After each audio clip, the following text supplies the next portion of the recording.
Dead leaves crunched under my feet as I walked. Tonight hadn't exactly gone the way I thought it would. In my head, I imagined the perfect birthday night. I'd get all dressed up. My boyfriend would take me to the nicest restaurant in town, buy a decent bottle of wine, and then spoil me sexually once we got back home.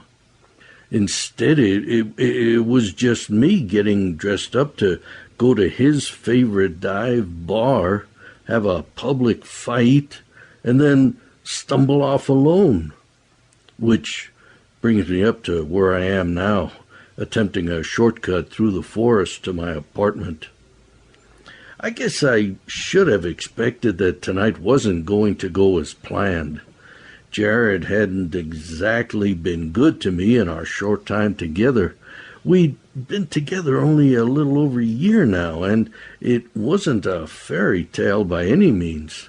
He was a slob, kind of a freeloader, and he didn't do much for me. Of course, I was expected to do everything for him. We didn't live together, but I came over every night after work to cook him dinner and do some cleaning up at his place. At first, he was very appreciative of my giving nature, but by now it was just expected. He'd sit on the couch and play video games as I cooked and then barely break eye contact from the TV screen while we ate together. I hadn't heard a thank you in months. At age 25, his parents still paid for his rent and car expenses, even gas. No job, no longer went to school, and still wanted me to do all his and for some reason, I put up with it all this time. I suppose I was just desperate, being 27 and having no other prospects. I had an irrational fear of being alone, and one that kept me from leaving him a long time ago. Tonight was the last straw, though. He didn't so much as get me a card. His exact words when he got home from a friend's house to me all dressed up were, "Oh, right, your birthday. Come on, I'll pay for all your drinks tonight." I wasn't even that much of a drinker because I was kind of emotional and tended to get a bit weepy when intoxicated, which naturally happened tonight, and my now ex-boyfriend handled it terribly, literally yelling at me that I was unappreciative of all the effort he was putting in for my birthday, going so far as to tell me that if I wasn't going to appreciate his hard work, I could walk my ass home. So I did.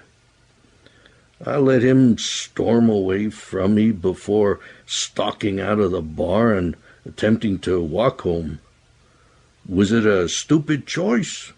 Kind of, but I wasn't going to allow him to disrespect me like that and then go home with him.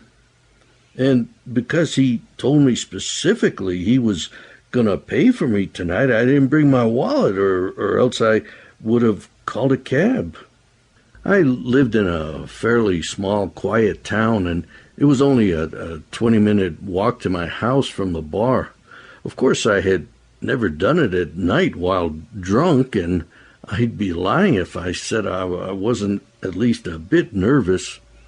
But I'm putting on my big boy face and toughing through it. I will never be speaking to my asshole of an ex again. Or at least that's what I hoped. I wasn't but 5 minutes into my walk when I heard his familiar drunk slurring coming from behind me. "Tyler, what in the actual fuck are you doing?" he shouted. I didn't look at him. "I'm doing what you said. I'm walking my ass home," I shouted back without turning around. "Come on, babe, I didn't mean it. You know I was just mad. Come on back. We'll go to my place and talk this out."